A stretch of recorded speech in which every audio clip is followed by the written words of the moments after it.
Entrevisto demonios y diablos para ganarme la vida. Lo que realmente ellos quieren es aterrador.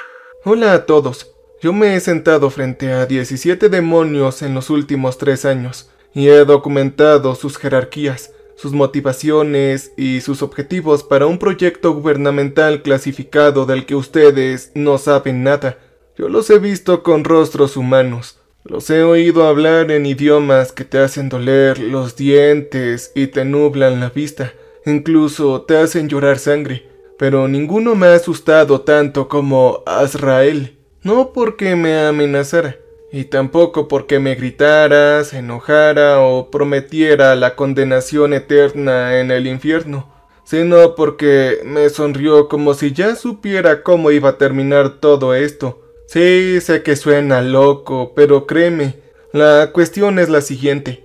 Cuando el gobierno llamó a mi puerta 2 semanas después de enterrar a mi hija de tan solo 9 años, no me preguntaron si creía en lo sobrenatural. Me preguntaron si yo estaba dispuesto a documentarlo. Dijeron que necesitaban a alguien con mi experiencia en psicología clínica, experiencia forense, una mente entrenada para mantener la calma cuando todo dentro de ti grita.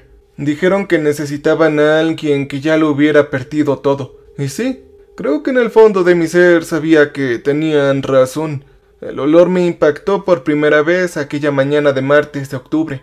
Incluso antes de entrar en el ala de contención de Fort Ridge, Maryland, se filtró por el sistema de ventilación y se deslizó por los pasillos iluminados con fluorescentes como algo vivo. No era azufre, como dicen los antiguos libros, sino algo más dulce. Flores podridas mezcladas con cobre y debajo de todo había algo más. Algo que te revolvía el estómago y te hace la boca agua al mismo tiempo. El tipo de olor que susurra, esto no es de este mundo. Mis pasos resonaban contra el suelo de linóleo mientras llevaba mi maletín de cuero y también mi grabadora que costaba más que mi vehículo. A lo lejos, algo aquí gritaba que no era humano. Nunca ha habido un ser humano aquí abajo. Ha estado callado esta mañana, dijo la agente Laura Peach, caminando a mi lado. Tenía 34 años, exagente del FBI, y ahora formaba parte de la organización que dirigía el protocolo Salem. Llevaba el pelo recogido oscuro. Su expresión era indescifrable tras las gafas oficiales. Esa cosa no ha hablado desde que lo trasladamos de Detroit hace 3 días, dijo ella. Sí, ellos siempre se silencian antes de hablar, dije ajustándome la corbata. Llevaba una corbata azul. Decía que me hacía ver menos cansado, y lo usaba todos los martes. Dígame, ¿cuál es su estado de contención?, pregunté. Nivel 4, celda reforzada con sigilo, agua bendita en el sistema de ventilación, y hay 3 sacerdotes en turnos de oración rotativos. Laura miró su tableta.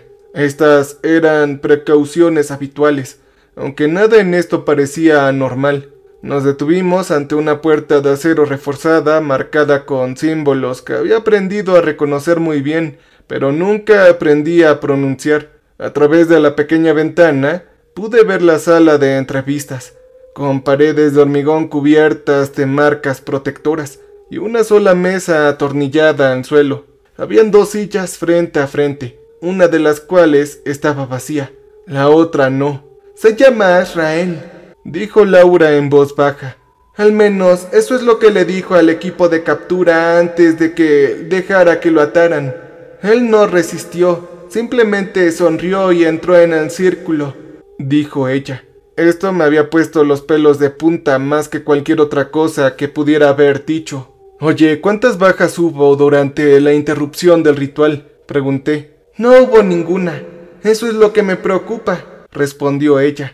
Yo volví a mirar por la ventana. La cosa en la silla parecía ser completamente humana, dolorosamente como un ser humano.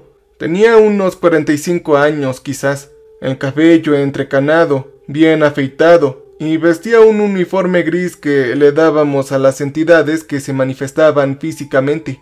Estaba completamente inmóvil, con las manos cruzadas sobre la mesa, mirando fijamente a la nada. Yo podía verlo en sus ojos. Era realmente maligno. Incluso a través del cristal reforzado podía ver sus ojos, y estaban equivocados. No eran vacíos de color rojo o negros brillantes como cabría de esperar.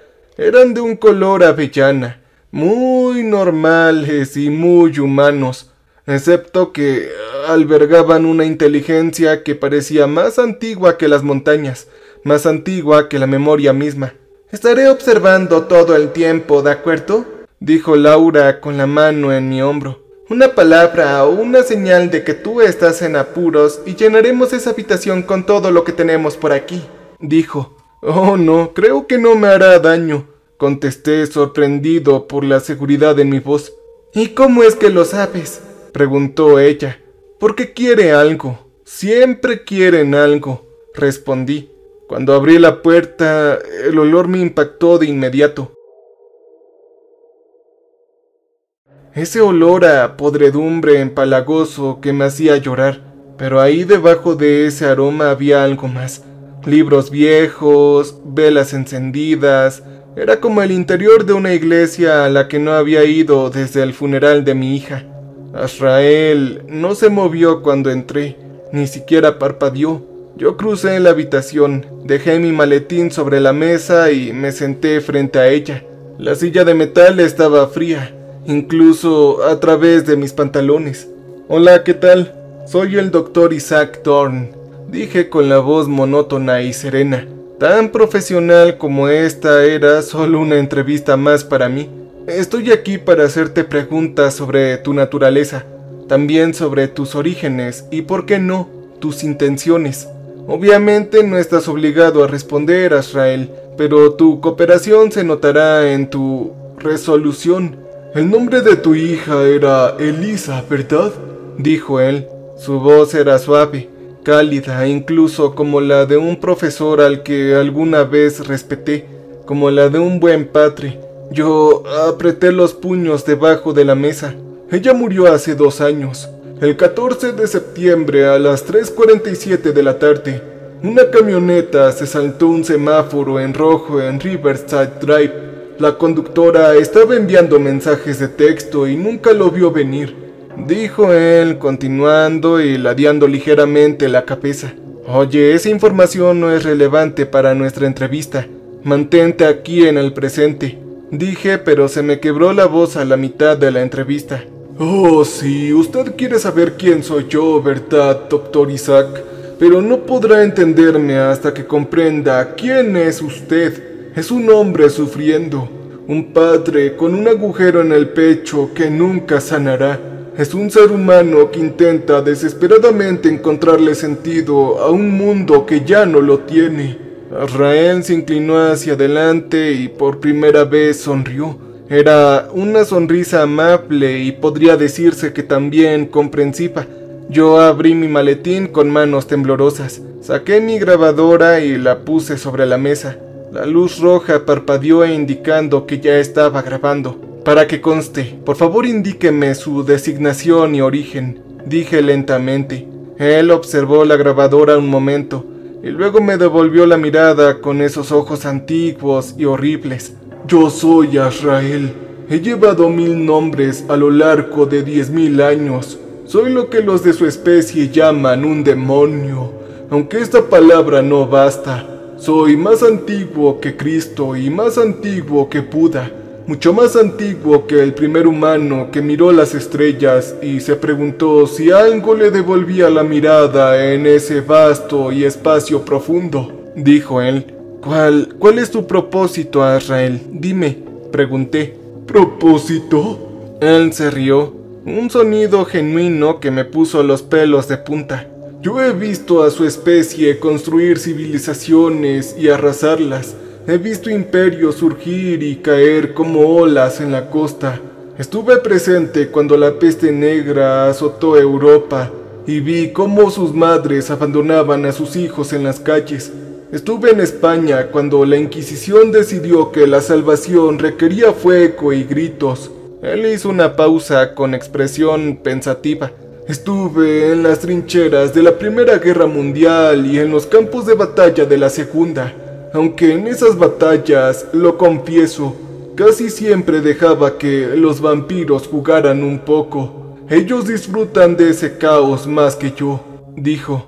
La mención causal de vampiros debería haberme sorprendido, pero no lo hizo. Ya no después de 3 años de esto. Oye, tú afirmas haber presenciado estos acontecimientos en persona, ¿verdad? Dije recuperando el ritmo. El habitual tira y afloja del protocolo de la entrevista lo estaba llevando a cabo. Y tú, dime, ¿fuiste la causa a Azrael? Oh, doctor Isaac, ¿cómo puede decir eso? Esa es la pregunta que todos se hacen, ¿verdad? ¿El diablo acaso los obligó a hacer algo? No, la verdad es que no. Yo no provoqué la placa, ni siquiera ordené las ejecuciones, ni apreté ningún gatillo o liberé ningún gas. Los de tu especie, los humanos, en cambio, sí que lo hicieron. Azrael dijo recostándose y extendiendo las manos. Sí, pero ¿qué hiciste tú? Susurré. Y él dijo simplemente, yo se lo sugerí. Les recordé a las personas lo que ya querían hacer. El monje que odiaba en secreto a su abad, el soldado que disfrutaba demasiado eliminando, la madre que miraba a su bebé llorando y se preguntó por un instante cómo sonaría ese silencio. Yo no creé esos pensamientos, doctor Isaac. Ya estaban ahí, solo les concedía el permiso necesario, respondió. En ese momento yo sentí la garganta seca. Tomé la botella de agua que había traído y le di un sorbo. Me sabía a metal. Tú estás describiendo algún tipo de manipulación. Es como una guerra psicológica, dije. No, yo lo describiría más como honestidad. Los ojos de Azrael no se apartaban de los míos. Tu especie construye estructuras elaboradas para ocultarse, como la ley y la moral o religiones. Todas esas son hermosas mentiras que dicen para fingir que no son animales con delirios de divinidad. Yo simplemente eliminé la farsa, dijo. ¿Y tú lo consideras esto de alguna manera noble? Yo lo considero necesario, dijo. Él volvió a juntar las manos, imitando mi postura con una precisión desconcertante. Por favor, dígame, doctor Isaac. ¿Alguna vez has conocido a alguien que realmente haya derrotado a uno de nosotros? No me refiero con oraciones, agua bendita, ni símbolos garabateados, sino con pura fuerza de voluntad. Ante esas palabras yo dudé. Tu expediente indica múltiples intentos de exorcismo, algunos exitosos, dijo. Sí, exitosos. Supongo que podrías llamarlos así, dije. Déjame contarte sobre 3 humanos que me impresionaron, dijo.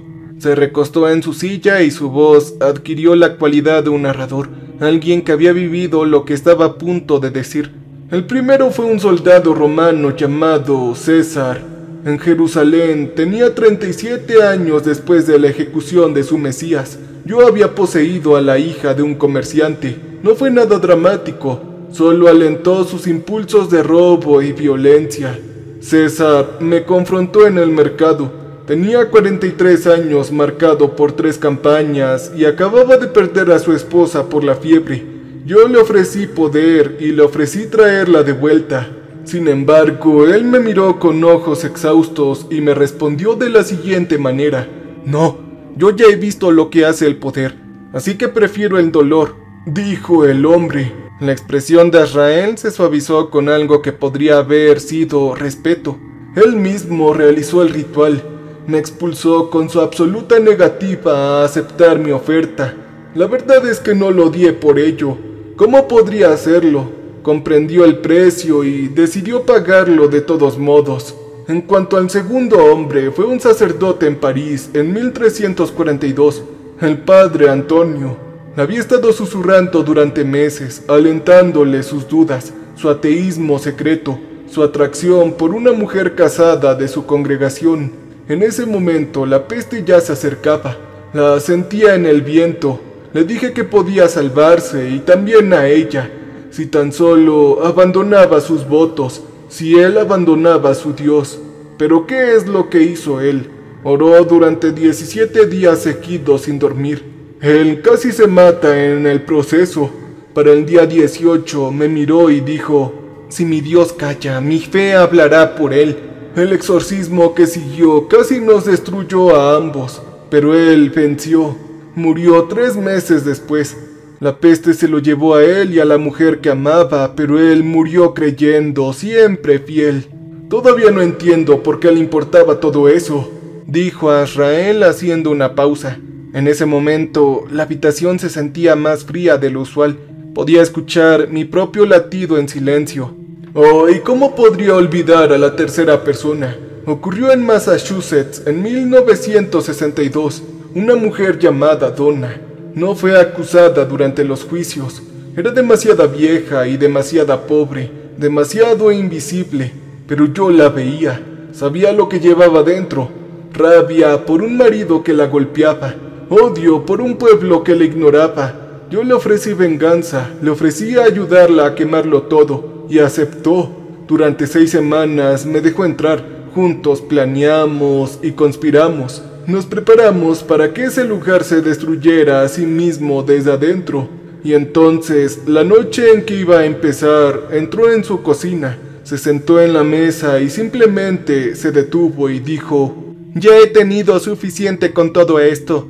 Estoy muy arrepentida. Sal de aquí». Ella bajó la mirada hacia sus manos.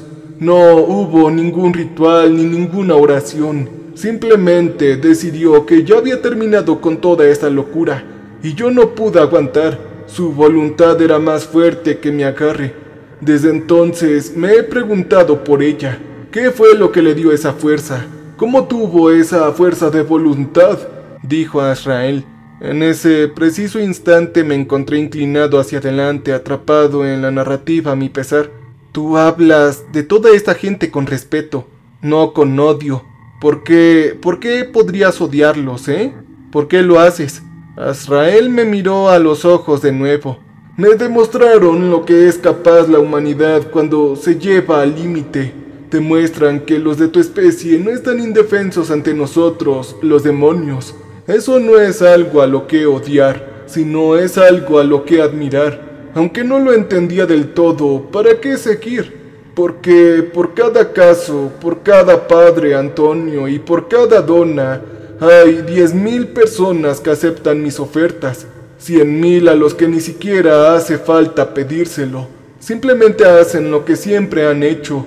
Y eso es, Dr. Isaac, lo que usted necesita entender, dijo. Se inclinó hacia adelante tan cerca que pude verme reflejado en esos ojos antiguos. ¿Tú crees que eres diferente a ellos? ¿Crees que tu educación, tus credenciales y tu mente racional te hace inmune? ¡Ja! Yo llevo 3 años observándote, doctor, desde el día en que recibiste esa llamada en el trabajo, desde el momento en que oíste a tu esposa gritar por el teléfono, desde que viste el cuerpo de tu hija en el pasillo del hospital, cuando se te cortaba la respiración y las noches en las que no podías dormir, el frasco de pastillas para dormir que guardas en el botiquín. Tienes 47 de ellas. Sé de las mañanas en que te sentabas en tu coche durante 20 minutos antes de convencerte de entrar y hacer este trabajo. Sé la rabia que escondes también, la ira contra Dios y contra el universo, contra ese conductor que te destrozó la vida porque no pudo esperarse 30 segundos para enviar un maldito mensaje. Él me dijo: «No, para, ya detente», dije. «Sé con qué sueñas, Isaac. Sé que en esos sueños lo encuentras, a la conductora y la lastimas. Y se siente bien, ¿no? Luego despiertas odiándote por disfrutarlo, incluso durmiendo, con las lágrimas ardiéndote en los ojos». Su voz era suave y aterradora. Yo no podía hablar. Azrael se recostó dándome espacio y dándome aire. ¿Tú quieres entender quién soy? Entonces, primero entiende quién eres tú, hombre. Eres un hombre balanceándose en el filo de la navaja entre la civilización y el caos, entre la persona que finge ser y la persona que te aterra ser en realidad. Él extendió las manos sobre la mesa con las palmas hacia arriba.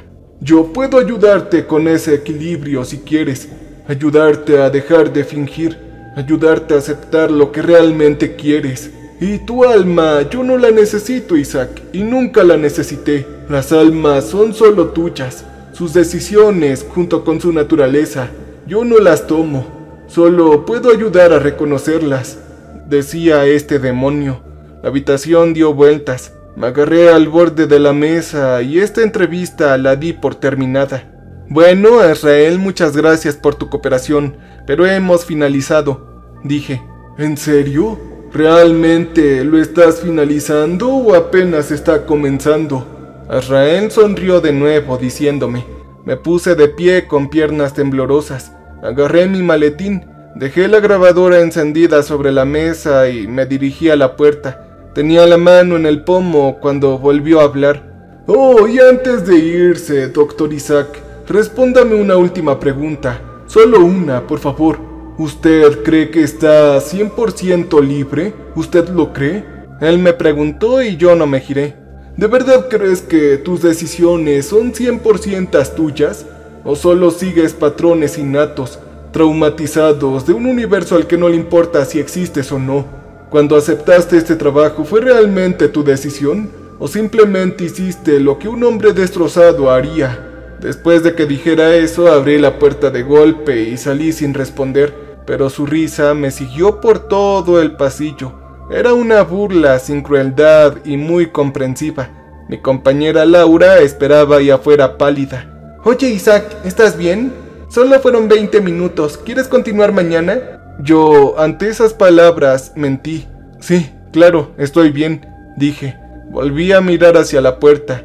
Por la ventana vi a Azrael sentado exactamente igual que antes, con las manos juntas, la mirada perdida y esperándome. Sí, tranquila, mañana a la misma hora, dije. Y sabía que tenía razón en una cosa, Azrael. Esto apenas comenzaba, y necesitaba saber cómo terminaba. Aunque la respuesta me destrozara, no dormí esa noche. Cada vez que cerraba los ojos, veía el rostro de Azrael, con esa sonrisa paciente. Esos ojos antiguos me observaban como si fuera un espécimen bajo un cristal. Y peor aún, oí la voz de Elisa, de mi hija. Las palabras que me susurró, las palabras que no deberían haber salido de ese coche destrozado en Riverside Drive. Papi, papi. Yo no siento las piernas, decía simplemente aterrorizada. Lo último que dijo mi hija antes de que la hemorragia interna se la llevara. ¿Y cómo es que sabía todo esto? Me senté en la mesa de la cocina hasta el amanecer, mirando la grabadora que había sacado de la sala de entrevistas. Mi compañera Laura se había ofrecido a transcribirla, pero yo me negué. Hay conversaciones que necesitas volver a escuchar tú mismo. Necesitas entender lo que perdiste la primera vez. Yo le di play. Había estática y entonces era su voz tan clara como una campana. Tu hija se llamaba Elisa. Yo detuve la grabación y la volví a iniciar y luego la detenía. Me temblaban tanto las manos que casi se me cae el aparato. Las pastillas para dormir del botiquín me susurraban. Eran 47, tal como él me había dicho, justo lo suficiente. En vez de eso, preparé mi café y volví a salir al sol sobre Arlington. Cuando llegó el martes me puse la corbata azul y conduje de vuelta a Fortridge. Laura estaba en el pasillo de observación con 2 tazas de café en la mano. Parecía que había dormido tan bien como yo. No tienes que hacer esto. Podemos asignar a otra persona, como a Timmy de la oficina de Seattle. Tiene experiencia con el número 1. Ella dijo alcanzándome una taza de café. El café ya estaba frío, y esto me parecía un poco anormal, preocupándome. Laura le echó un vistazo a la puerta blindada y siguió hablando. En 3 días no ha hablado con nadie, no ha comido y no se ha movido salvo para usar las instalaciones. Pero en cuanto te fuiste ayer empezó a tararear. Cuando dijo eso, Laura se me puso la piel de gallina. ¿Tararear? ¿Tararear qué? No lo sabemos. No es nada que pudiéramos identificar, pero el sacerdote lo escuchó. Dijo que sonaba como una nana. Ella dijo. Yo pensé en Elisa, la canción que solía cantarle antes de dormir. La canción de Eres mi sol, simple y tan dulce. Pero él no podía saber esto. Ok, voy a entrar, dije. Laura me agarró del brazo y dijo, Isaac, si te compromete, si veo alguna señal de que no tienes el control, inundaré esa habitación, ¿entiendes? Yo la miré a los ojos. Vi genuina preocupación en ellos. Tal vez incluso miedo. Ok, Laura, lo entiendo, dije. Tras decir eso, la puerta se abrió con un siseo neumático. Azrael estaba sentado exactamente donde lo habría dejado, con la misma postura, la misma expresión de paciencia. Pero cuando entré, sus ojos me siguieron con una mirada depredadora, no amenazante, sino curiosa. «Buenos días, doctor Isaac. Me preguntaba si volvería usted», dijo él. «Sí, cómo no, sabías que lo haría, ¿no?», le dije. Dejé el maletín y saqué una grabadora nueva. Mis manos estaban más firmes hoy, más tranquilas, como si hubiera cruzado un umbral durante la noche en vela y hubiera salido por el otro lado. Por eso me hablaste de Lisa, ¿no? Querías ver si el conocimiento me alejaría o me acercaría. «¿Y cuál hizo?», preguntó Azrael con curiosidad. «Estoy aquí, ¿no?». «Sí, sí que lo estás», el demonio sonrió. «La curiosidad es un rasgo tan humano. Ha matado a más de tu especie que yo mismo», dijo. Me senté y pulsé el botón de grabar. «Oye, Azrael, ayer mencionaste a 3 personas que te derrotaron por fuerza de voluntad propia. César, el padre Antonio y Donna. Hablaste de ellos con respeto, ¿verdad? Pero ¿por qué lo harías? Si te frustraron, te humillaron y te expulsaron, ¿por qué no odiarlos?». El demonio se recostó considerando la pregunta. «Dígame, doctor, si estuviera jugando al ajedrez contra un oponente experto y ejecutara una jugada brillante que usted no esperaba, ¿lo odiaría por esto?». Él me preguntó. «Sí, pero no es lo mismo, ¿verdad?», pregunté. Él inclinó la cabeza y respondió. «Soy viejo, Isaac, más viejo que tu lengua o tu escritura, más antiguo que las civilizaciones enteras. He presenciado el avance de la humanidad, desde las cuevas hasta las grandes ciudades, desde las herramientas de piedra hasta la división de átomos. Y en todo este tiempo, los momentos más interesantes, los únicos que importan, son cuando alguno de ustedes me sorprende. Yo no los describo como si fueran mi entretenimiento.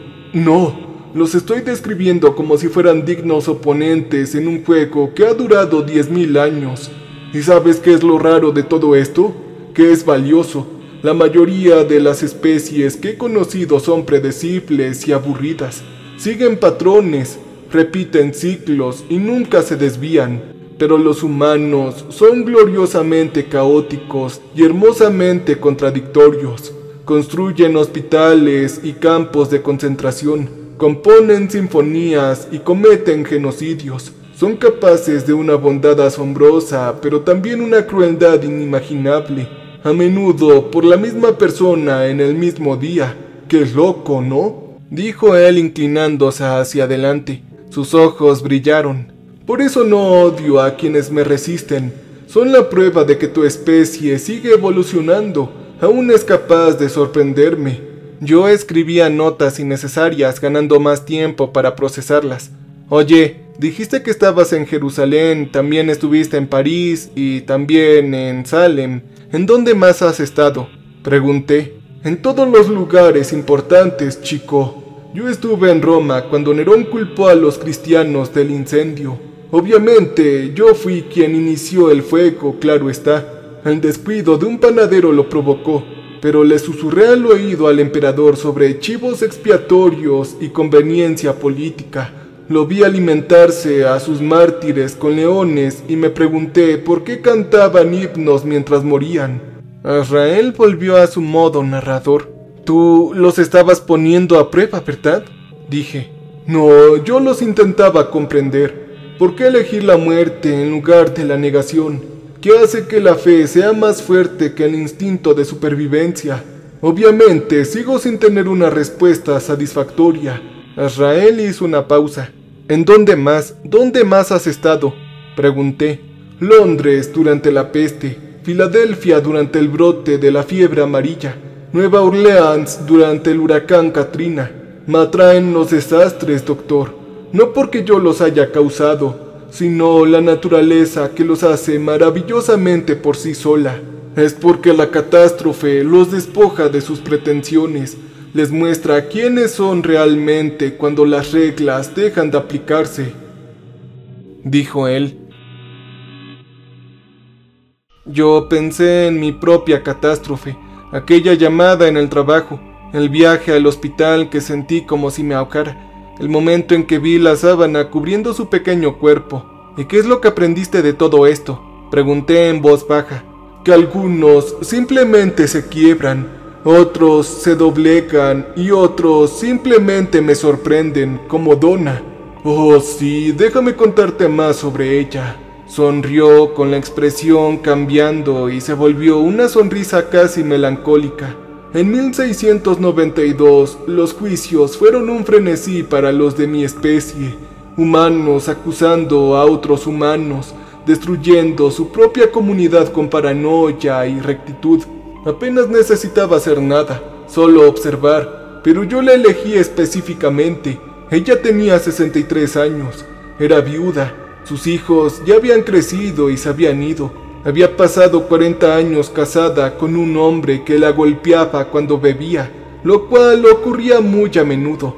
El pueblo ignoró su sufrimiento. Le dijo que su matrimonio era sagrado, que el deber de una esposa era la sumisión, pero cuando yo la encontré era un remanso de ira pura y concentrada. Azrael se suavizó después de decir eso. Yo le ofrecí todo lo que le había negado, poder sobre quienes la habían ignorado, venganza contra los hipócritas que le dijeron que aguantara. Le prometí que podía hacer que Salem ardiera, no con fuego sino con la verdad. Le ayudaría a exponer cada pecado secreto, cada crimen oculto hasta que la ciudad se desgarrara. Ella aceptó. Durante 6 semanas estuvo magnífica. Trabajamos en perfecta sincronía. Ella susurraba las acusaciones y plantaba pruebas. También insinuaba dudas. Yo amplificaba la paranoia, alimentaba la histeria. Íbamos a orquestar el mayor acto de autodestrucción comunitaria de la historia colonial. Entonces, la noche en que planeábamos comenzar la fase final, ella, Punk, se detuvo. Simplemente se detuvo. Estábamos en su cocina, apenas un lugar diminuto con una casa de 4 habitaciones. Había estado preparando veneno para añadir al vino de la comunión. Ella dejó la botella, me miró fijamente y me miró de verdad. Me vio tal como yo era, y ella dijo: «Ya hemos tenido suficiente, ahora lárgate». ¿Qué fue lo que cambió en ella? Llevo siglos preguntándome.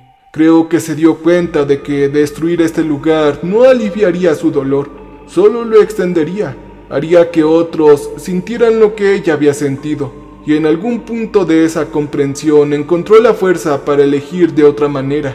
Eso es de admirar, me fascinó, tenía toda la justificación para vengarse, todas las razones para quemarlo todo y más, pero ella eligió la misericordia, no el perdón, ya que nunca los perdonó, solo piedad, la decisión de cargar con su dolor en lugar de repartirlo. Después de que dijera eso, la habitación se sintió más fría. Yo me abracé un poco. «Oye, Azrael, intentas decirme algo, ¿verdad? Estas historias sobre César eligiendo el dolor sobre el poder, sobre el padre Antonio eligiendo la fe sobre la supervivencia, y sobre Donna eligiendo la paz y la misericordia sobre la venganza. Estás llegando a un punto, creo. ¿Realmente lo es? ¿O simplemente estoy respondiendo a tus preguntas?» Azrael sonrió. «No, yo creo que es lo primero», dije. Él se inclinó hacia adelante de nuevo, tan cerca que pude oler su aliento a podredumbre dulce. «Déjame preguntarte algo, doctor. Esas personas de las que te hablé, las que me derrotaron anteriormente, ¿crees que eran especiales? ¿Nacieron diferentes? ¿Elegidas por algún poder divino?» No lo sé. No tengo forma de saberlo», le respondí. No lo eran.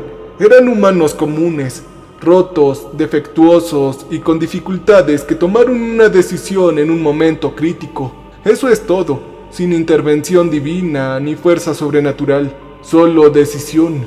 Su voz se redujo a un susurro, lo que significa que podrías hacer lo mismo si quisieras. Pero esto es lo que has aprendido, Isaac. Mi corazón latía con fuerza y él se recostó en su asiento. Por cada Donna que elige la misericordia, miles eligen la venganza. Por cada padre Antonio que elige la fe, millones eligen el consuelo. Y por cada caso que elige el dolor, Multitudes infinitas eligen el poder. Dices que la mayoría de la gente fracasa, pero yo digo que la mayoría de la gente es honesta. Deja de fingir que es mejor de lo que es. Reconocen lo que realmente quieren. Y cuando lo hacen, yo extiendo las manos y los vuelvo libres. Ajá, ¿libres? ¿Libres para hacer qué? Pregunté.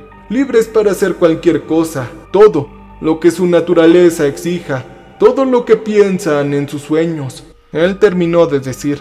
No, espera, eso no es libertad. Dije, eso es caos. ¿Hay alguna diferencia o qué? Pregunté. Azrael dio la cabeza. Tu especie construye estructuras, leyes, morales y religiones para contener el caos, pero esas estructuras no lo eliminan. Simplemente lo comprimen y generan presión y finalmente esa presión explota. Suceden guerras, genocidios y masacres. Crean el mismo horror que intentan prevenir, dijo. Así que la solución es eliminar la estructura, ¿verdad? No, mi solución es ayudarlos a ver cómo son ellos en realidad. Eliminar las cadenas que los han atado. Cadenas a las que llaman civilización. Él se inclinó hacia adelante. Pero te contaré un secreto, doctor. Las cadenas no son lo que les impide ser monstruos. Ustedes ya lo son. Las cadenas solo los hacen sentir culpables, dijo. En ese momento ya tenía la boca seca. No, eso no es verdad. No, eso no puede ser. Terminé de hablar. Déjame contarte sobre alguien que sí lo comprendió. Conocí a un hombre en una encrucijada en Mississippi. Era la luna llena de octubre de 1936. Sentí un cambio en el aire, una sensación de pesadez. Su nombre era Robert Johnson. Tenía 25 años. No sabía tocar la guitarra ni nada. Él lo intentó, Dios sabe que lo intentó, pero sus dedos eran torpes.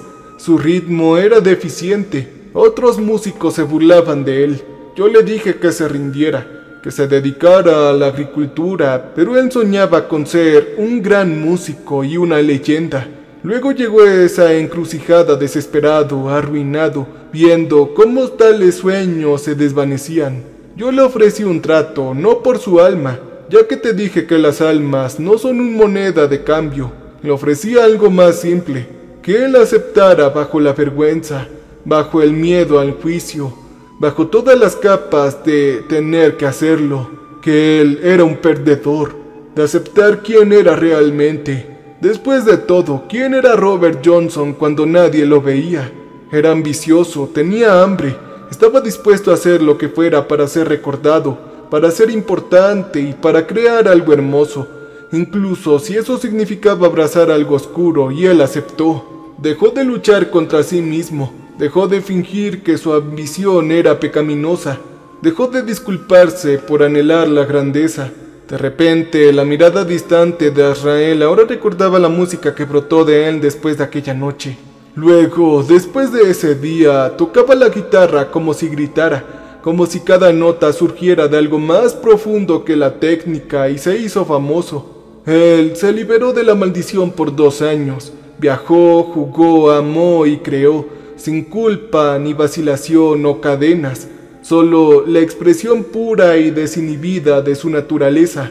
Pero sabía cómo terminaba la historia, y entonces el caos del infierno lo atrapó personalmente. En agosto de 1938, en un bar de mala muerte en Greenwood, con un whisky envenenado por una esposa celosa, él murió 3 días después a los 27 años. De repente, la sonrisa de Azrael era triste. ¿Me estás diciendo que esa es una historia de éxito? Sí, te lo estoy diciendo. Vivió más en esos 2 años que la mayoría de los humanos en 80. Creó arte que perduró, cambió la música para siempre, conmovió a millones de personas, y cuando llegó al final no se resistió, no rogó, simplemente sonrió y dijo que había valido la pena. Eso es lo que yo te ofrezco, Isaac. No es condenación ni maldad, solo honestidad. La libertad de dejar de fingir que eres algo distinto de lo que eres, dijo. En ese momento me temblaban las manos de nuevo. ¿Y qué es lo que yo soy, Dímelo, pregunté. Eres un padre que busca venganza, un esposo que no protegió a su familia, Un hombre ahogado en la culpa que se castiga a diario porque la alternativa es aceptar que las cosas malas ocurren al azar, que tú no tuviste el control. Quizá que la muerte de Elisa no significó nada. Esto es demasiado aterrador para afrontarlo, ¿no? Las lágrimas comenzaron a arder en mis ojos. Yo puedo liberarte de ese horror. Puedo ayudarte a aceptar la aleatoriedad, la falta de sentido, la hermosa y terrible verdad de que nada de lo que hiciste o dejaste de hacer habría cambiado algo, que no eres responsable, que puedes dejar de cargar con ese peso. Y si acepto, entonces ¿qué pasará? Comenzarás a vivir de verdad, no esta media existencia donde te castigas por respirar mientras esto no sucede, no esta representación de dolor donde te pones la corbata azul, celebras el aniversario de muerte y finges que te vas a recuperar. Te ofrezco libertad real. De repente, su voz se convirtió en un susurro. Puedo mostrarte quién eliminó realmente a tu hija, Isaac. Puedo darte su nombre exacto, su dirección y su rutina diaria. Puedo decirte cuándo es más vulnerable. Y entonces podrás elegir justicia o misericordia, venganza o perdón. Pero esa ya sería tu decisión. Hecha y derecha, libremente, con pleno conocimiento, dijo. De repente, la habitación me dio vueltas. Me aferré al borde de la mesa hasta que se me pusieron blancos los nudillos. Tú ya sabes más o menos cómo era. Era una conductora de 22 años, una estudiante universitaria. Ella cumplió 6 meses en la cárcel del condado, bajo libertad condicional y servicio comunitario. Ella está viva ahora mismo. Ella está viva ahora mismo, doctor, viviendo su vida. Ella probablemente ya ni siquiera piensa en Elisa. Probablemente ya olvidó su nombre. Cuando dijo eso, yo cerré los ojos y vi cómo bajaban su pequeña ataúd a la tumba. Sí, yo sé que sueñas con encontrarla, con hacerla entender y hacerla sentir, hacerle pagar como es debido. Y en esos sueños se siente tan bien, ¿verdad? Tan justificado, como si el universo finalmente equilibrara su balanza. ¡Basta! ¡Ya detente!, dije. ¿Por qué? Si estoy describiendo algo que tú deseas, algo con lo que fantaseas, o quizás porque te estoy haciendo enfrentar la verdad de que la misericordia no es tu naturaleza, chico. Es solo la actuación que has aprendido a lo largo de los años, dijo. Yo abrí los ojos y me encontré con su mirada. Sé lo que haces, dije con mi voz. Intentas manipularme, desmoralizarme, hacerme dudar de mí mismo, respondí. Yo intento liberarte, arrebatándote de humanidad, mostrándote que los humanos no es lo que piensas. Azrael se inclinó hacia adelante. ¿Crees que eres mejor que Robert Johnson? ¿Mejor que Donna antes de su momento de lucidez? ¿Crees que tu fachada civilizada te hace fundamentalmente diferente a los humanos que vitorean las ejecuciones públicas, en las que participaron en juicios de brujas, aquellos que cometieron atrocidades a lo largo de la historia? Él me preguntó. Sí, claro que sí, susurré. Bueno, entonces te estás mintiendo a ti mismo, chico. Y esa es una mentira, la única cadena que importa. Su voz era suave, casi amable. Nos sentamos en silencio. La grabadora seguía grabando. En algún lugar más allá de las paredes, escuché ese grito de nuevo, distante y constante. Era mi hija, rogándome ayuda. Oye, necesito saber algo. ¿Tú nos odias? ¿Odias a la humanidad en general? Dije finalmente. ¿Tú odias lo que somos? Azrael lo consideró seriamente. No, no los odio, en realidad los envidio. Eso me sorprendió. ¿De qué nos envidias? ¿De qué podría tener envidia un demonio a los humanos? Pregunté. De su capacidad de cambio y de su potencial, de su capacidad de sorprenderse incluso a sí mismos. Debes saber que los demonios son estáticos. Somos lo que somos. Siempre hemos sido y siempre seremos. Pero los humanos fluyen en constante evolución. Cada momento es una elección entre quienes fueron y quienes podrían ser. Eso es aterrador y magnífico. Si es aterrador y magnífico, entonces, ¿por qué intentas corrompernos? Pregunté. No estoy corrompiéndolos, Isaac. Eso implica que estoy añadiendo algo que no estaba allí. Solo estoy eliminando las inhibiciones, la pretensión, mostrándoles lo que siempre estuvo presente. Si los humanos fueran realmente buenos, mis susurros no tendrían poder, pero sí que lo tienen, porque en el fondo, bajo todas sus estructuras y reglas, son las mismas criaturas que pintaban cuevas y cazaban en manada, con máquinas de supervivencias envueltas en filosofía. Eso es desolador, pero es sincero, dijo él. Yo me puse de pie. Sentía mis piernas débiles. Esta entrevista ya terminó, pero estamos teniendo una conversación muy productiva. Necesito tiempo para pensar, Azrael. Por supuesto, él permaneció sentado. Pero antes de irte, dime, ¿tú crees que eres libre? ¿De verdad crees que la decisión de salir de esta habitación ahora mismo es tuya? ¿O estás siguiendo un guión escrito por tu título en psicología, por tu formación ética, tu miedo a lo que podría significar quedarse? Dijo. Yo caminé hacia la puerta, con la mano en el pomo y me detuve. Y una pregunta más, dije sin darme la vuelta. Si pudieras darle una cosa a la humanidad, si pudieras darle un gesto de la mano a cambiarnos, ¿qué podrías cambiarnos? Hubo silencio. Fue tan largo que casi pensé que no respondería. Entonces, yo les daría la capacidad de verse con claridad, sin juicios ni vergüenza. Simplemente los haría ver tal como es. Su voz era suave, casi triste. Porque si pudieran ver quién eres realmente, se darían cuenta de que la guerra contra el bien y el mal no es externa. No se trata de ángeles o demonios. Es la guerra que se libra con el corazón de cada ser humano entre la aceptación y la negación. Y la mayoría de todos ustedes está perdiendo. Yo me fui sin responder. Laura esperaba con el rostro desgarrado por la preocupación. Isaac, ¿qué sucedió? Estuviste ahí dentro 40 minutos.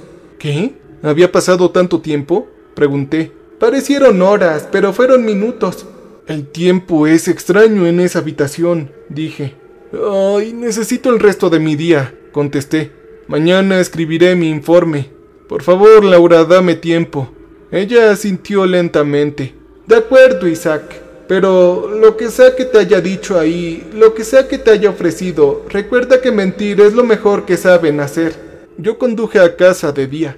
Me senté en la mesa de la cocina, la misma mesa donde Elisa solía hacer los deberes, donde mi hija y yo desayunábamos juntos, donde la vi crecer de bebé a mi pequeña, y no podía terminar esta idea. De repente mi teléfono vibró. Era un mensaje de Laura. El demonio ha estado en silencio desde que te fuiste, pero no se mueve, solo sonríe, decía el texto. Yo dejé el teléfono y me miré las manos. Estaban firmes, perfectamente firmes, y eso me aterrorizó que cualquier otra cosa que él me hubiera dicho. Más tarde encontré la dirección del conductor en 11 minutos.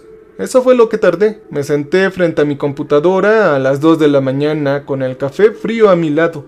Su nombre era Jessica Brennan. Tenía 24 años. Se mudó a Richmond tras terminar su libertad incondicional.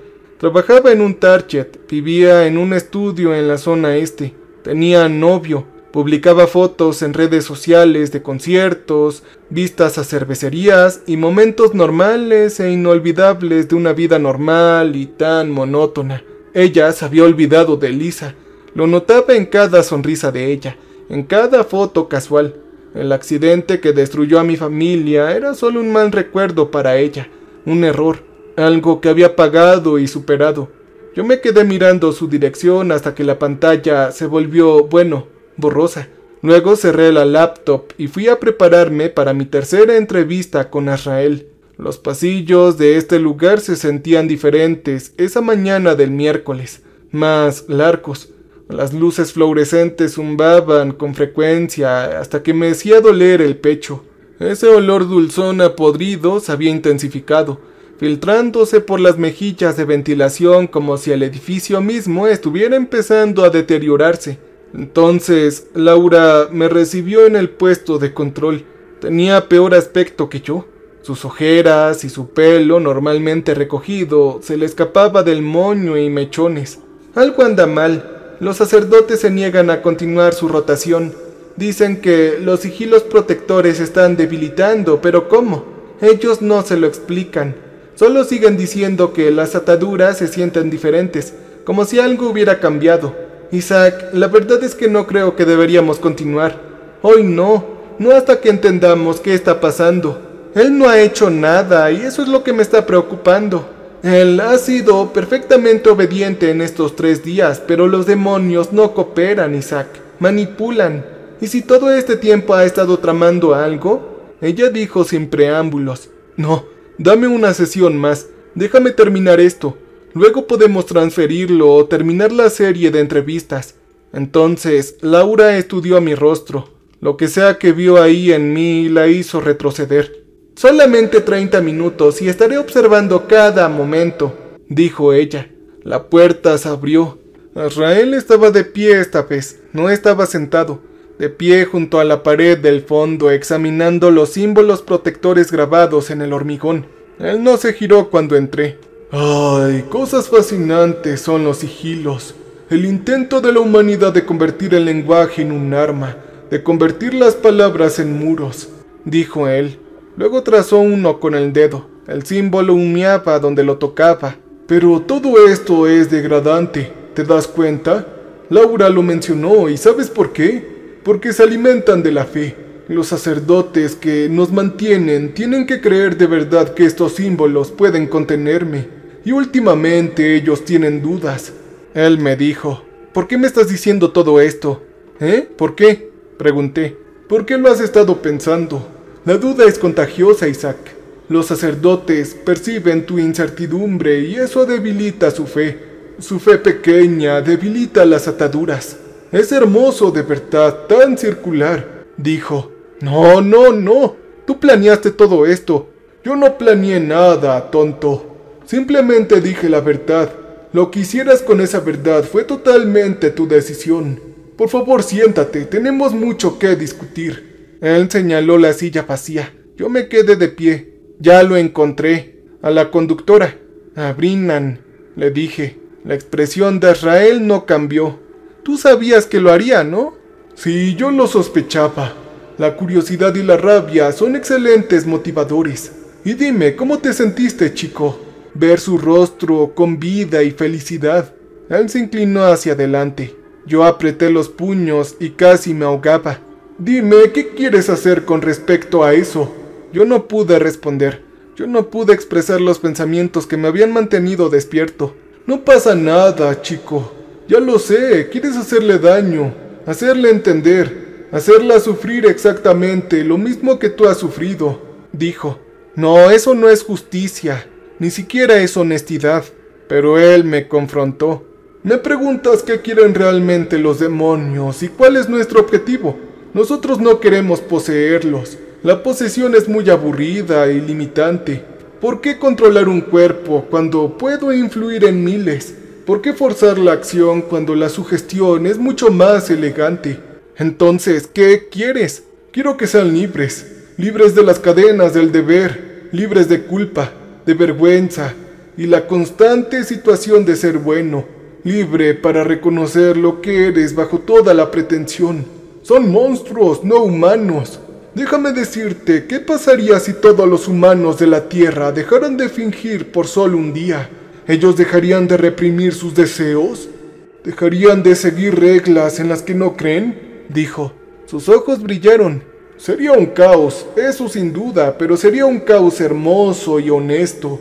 No la maldad, solo la naturaleza desinhibida. El hombre de negocios tomaría lo que quisiera.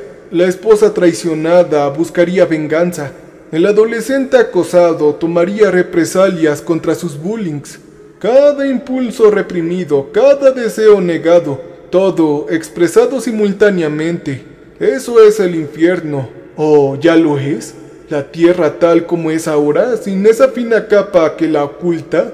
Déjame decirte que el infierno no es un lugar, doctor. Es un estado del ser, de humanidad pura y desenfrenada. Y yo no necesito crearla, solo necesitamos eliminar las ilusiones que les impiden ver que ya viven ahí. Yo me sentía mal, estaba describiendo el fin de todo. Solo describo la liberación, el fin de la hipocresía. Piénsalo, cada atrocidad en la historia de la humanidad Los genocidios, las masacres y las guerras, todas ocurrieron dentro de sus civilizaciones. Sus leyes no las evitaron y su moral no las detuvo. Las estructuras que construyeron para contener el caos se convirtieron en las herramientas para orquestarlo a escalas sin precedentes. Él se puso de pie y comenzó a caminar de un lado a otro. Permítame contarte sobre otros que entendieron esto, que dejaron de luchar contra su naturaleza y lo abrazaron. Giovanni Rossi era un arquitecto en Florencia en 1487.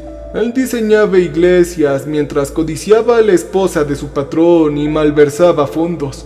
La culpa lo destruía. Le ofrecí un permiso para dejar de sentirse culpable, para abrazar sus deseos sin vergüenza. La arquitectura que creó después fue, sin duda, hermosa.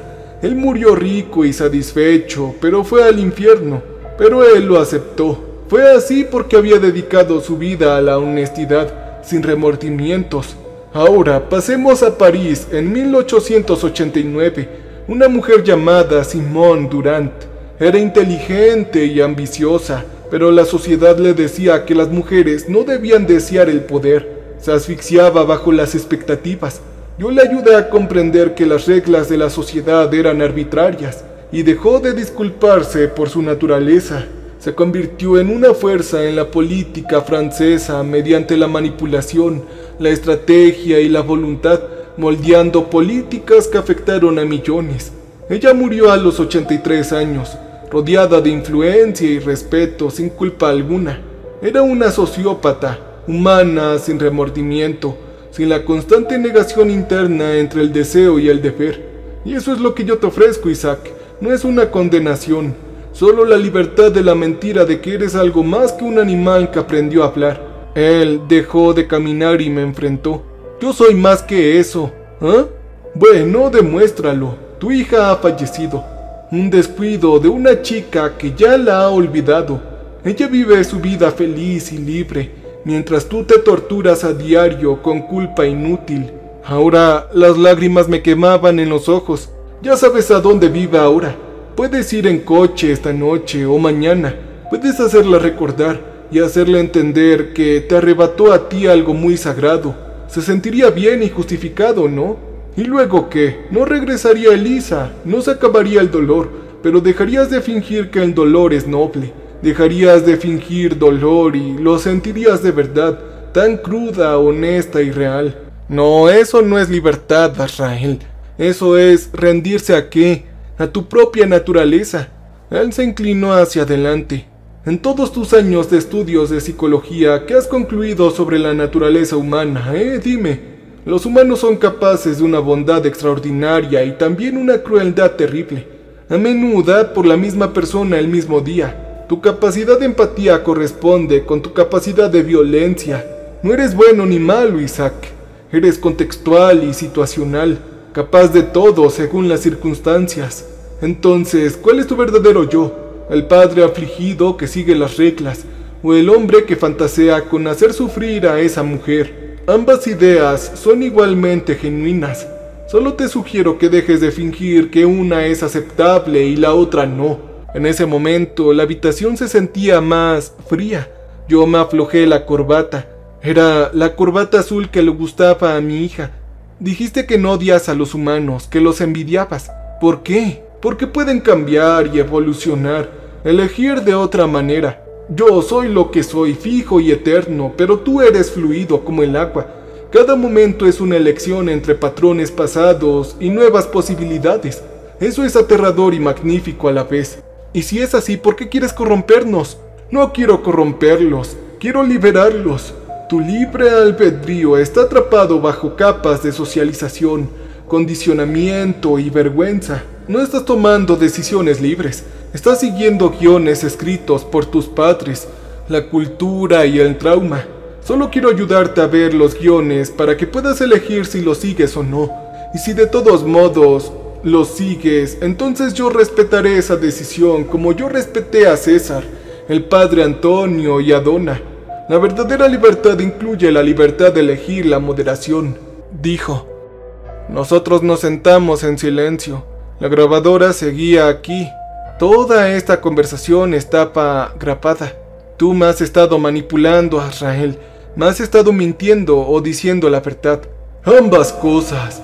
He sido absolutamente honesto sobre quién soy y lo que quiero, pero la honestidad es la manipulación más efectiva, recuérdalo. Una verdad sin contexto, hechos ordenados para guiar conclusiones apresuradas. No te he mentido ni una sola vez, Isaac. Simplemente he sido muy selectivo con las verdades que enfatizo. ¿Y con qué fin? Para darte una opción, una genuina con información completa. Él se inclinó hacia adelante. Puedes salir de esta habitación y seguir actuando, seguir tus guiones, reprimir tu rabia y llamarla una solución, una sanción también. Es mejor un monstruo honesto que un santo deshonesto, ¿no? Al menos el monstruo sabe lo que es. Yo me puse de pie. Sentía las piernas débiles, pero además funcionales. Yo necesitaba pensar en esto. Por supuesto, Azrael permaneció sentado. Pero Isaac, por favor, antes de que te vayas, déjame hacerte una última oferta, chico. Deja de castigarte por la muerte de tu hija. Acepta que no tuviste el control, que ninguna culpa ni pena cambiará lo que pasó. Libérate de ese dolor. No la abandones, sino acepta que llevar este peso no sirve para nada más que sentir que la estás honrando. Porque si no lo haces, entonces Isaac, te estás atormentando a ti mismo, y yo puedo ayudarte a detenerlo. Cuando dijo eso, las lágrimas corrían por mis mejillas. ¿Y tú qué obtendrás a cambio? La satisfacción de ver a un ser humano abrazar más su naturaleza. Vive con honestidad solamente. Eso es todo lo que siempre he querido, honestidad. Los humanos son lo que realmente son en lugar de lo que fingen ser, dijo finalmente. Yo caminé hacia la puerta con la mano en el pomo y me detuve. ¿Por qué yo? ¿Por qué perder el tiempo conmigo? Pregunté sin girarme. Porque estás cerca, Isaac, en el límite entre la aceptación y la negación, y tengo curiosidad por saber en qué dirección caerás. Yo abrí la puerta y fue entonces cuando lo escuché. El sonido empezó bajo, tan bajo que lo sentí en el pecho antes de escucharlo. Un retumbar, un gruñido, algo tan primitivo y antiguo, extraño. ¿Oyes eso? ¿Es tu verdadero ser?, preguntó Azrael con calma. Las luces parpadearon y luego se apagaron. Se encendieron las luces de emergencia, tiñéndolo todo de rojo. La voz de Laura resonó por el intercomunicador, presa del pánico. ¡Isaac, sal de ahí! De repente el intercomunicador dejó de emitir estática. El gruñido se hizo más fuerte y más cercano. Ahora podía oír arañazos, garras contra el hormigón, múltiples fuentes dando vueltas. «Ya han venido por mí», dijo Azrael poniéndose de pie. No parecía preocupado, parecía satisfecho, justo a tiempo. ¿Qué era eso? Apenas me salía la voz. Los sabuesos del infierno son criaturas hermosas, leales y persistentes. Llevo aquí demasiado tiempo, humano. Hablé con demasiada libertad. Ellos vienen a traerme a casa. Caminó hacia el centro de la habitación. Los arañazos se intensificaron. Ahora podía verlos, no con claridad, pero eran siluetas en la iluminación de emergencia. Enormes, de 4 patas. Sus ojos ardían como brasas, humo o sombras que emanaban de ellos, oscureciendo los detalles. Estaban aquí y no estaban aquí. Uno de ellos entró de lleno en la habitación. Sus mandíbulas estaban mal. Tenía demasiados dientes dispuestos en espiral. Su aliento olía a pelo quemado y a carne vieja. Me miró con inteligencia, al cual me hizo temblar la vejiga. Se giró hacia Azrael y se esperó sentado ahí. «No tengas miedo», dijo él. «No te harán daño. Tú no eres lo que vinieron a buscar. No eres una sombra, sino algo más profundo. Un vacío, una ausencia. Una realidad abriéndose paso para no revelar nada ahí debajo. Así que supongo que esto es una despedida, Dr. Isaac. Gracias por las conversaciones. Fueron muy esclarecedoras», dijo él a modo de despedida. «Espera, espera, ¿te están castigando por hablarme?» Azrael se rió. De verdad estaba riéndose. «Castigado no, Isaac. Me están llevando de vuelta a mi hogar. Hay una diferencia. Yo ya cumplí mi propósito aquí. Planté mis semillas y ahora me voy a casa», dijo. Aparecieron más perros. Eran 6, 10, 20. todos sentados en círculo alrededor del demonio, tan pacientes y perfectos, y el vacío bajo él se ensanchó. Pude ver dentro, lo intenté. Mis ojos no podían enfocar nada, mi cerebro no podía procesar lo que veía. El infinito comprimido en un agujero en el suelo fue lo último que vi. Oh, y una última pregunta, chico. ¿Tú eres libre entonces? ¿Realmente libre? ¿O sigues patrones inculcados en ti por el trauma o la cultura y la biología?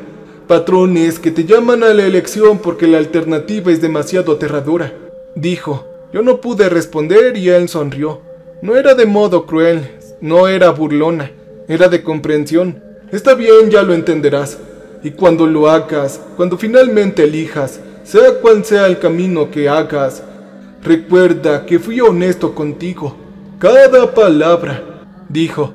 Los perros se mantuvieron unidos, avanzaron hacia él agarrados de las manos y caminando en dos patas, como si fueran humanos. Sus bocas se abrieron de par en par revelando gargantas infinitas. Mordieron el aire que rodeaba a Azrael. Lo penetraron a él o a la realidad misma. La física fallaba. Lo arrastraron hacia abajo, no con violencia, sino casi con suavidad, como si lo guiaran a casa después de un largo viaje.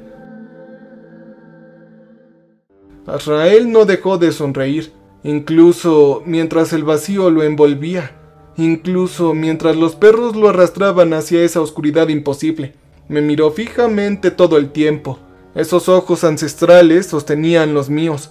Y entonces, ¡boom!, desapareció. El vacío se cerró. Los perros humanoides negros desaparecieron. Las luces volvieron a encenderse. Me quedé solo en una habitación vacía. El olor a podrido había desaparecido. El peso opresivo se había disipado. Las puertas se abrieron de golpe y Laura entró corriendo con una pistola en la mano, seguida de los agentes de seguridad. «Isaac, ¿qué pasó? Perdimos toda vigilancia». Ella me agarró por los hombros. «Él se ha marchado», dije. Mi voz sonaba distante. «Se lo llevaron a casa». «Llevas aquí 20 minutos y habíamos intentado abrir la puerta, pero estaba sellada por dentro. Ya no hay nadie aquí. Ya lo sé. ¿Qué es lo que te dijo entonces?» Laura me observó. Él me preguntó si estaba libre. ¿Y qué le respondiste? Yo no le dije nada, respondí. Esa noche me senté en la mesa de mi cocina, con la misma mesa donde Elisa solía hacer los deberes. Mi computadora portátil estaba frente a mí. La dirección de la mujer Brennan seguía guardada en mi navegador. Un clic, bastaba con eso. Conducir hasta Richmond, encontrarla y hacerla recordar, o cerrar la laptop y olvidarla. Elegir la compasión antes que la venganza, la cual era la verdadera elección, que era la libertad. Me quedé ahí sentado hasta el amanecer mirando la pantalla y me di cuenta con una certeza fría y creciente de que no lo sabía. Azrael había plantado su semilla tal como lo había prometido, una pregunta que no podía responder, una duda que no podía resolver. La terrible sospecha de que todo sobre lo que había construido mi vida no eran más que patrones y condicionamientos. ¿Era libre? ¿O simplemente seguía un guión porque tenía demasiado miedo de ser otra cosa? Yo seguía sin saberlo. Cada día decido no ir a Richmond. Cada día me pregunto si esa decisión es mi libertad o cobardía. Ella aún vive ahí, trabaja en el Target, aún publica fotos en internet y aún tengo su dirección. La grabadora de nuestra última sesión está en mi oficina, sellada y clasificada. Podría volver a escucharla, intentar encontrar la manipulación en sus palabras, pero no lo hago porque temo que si escucho con suficiente atención, me daré cuenta de que no hubo tal manipulación alguna, solo la verdad, una verdad incómoda, cruda e insoportable, y no estoy seguro de ser lo suficientemente libre como para afrontarla. Quizás nunca lo seré. Quizás esa fue su victoria desde el principio, no corrompiéndome, oh no, sino haciéndome reflexionar, condenándome a esto, porque la duda es el veneno más insidioso. Una vez plantada, nunca desaparece del todo. Crecer en la oscuridad se extiende por las grietas, colorea cada pensamiento, cada decisión y cada momento. ¿Elijo la misericordia o simplemente tengo miedo de elegir la venganza? ¿Yo honro la memoria de mi hija o me atormento para evitar enfrentarme a la insignificancia, ¿Acaso soy bueno o simplemente soy alguien malo que finge ser bueno? No lo sé. Y esa ignorancia es la cadena que yo llevaré para siempre. Cambio y fuera.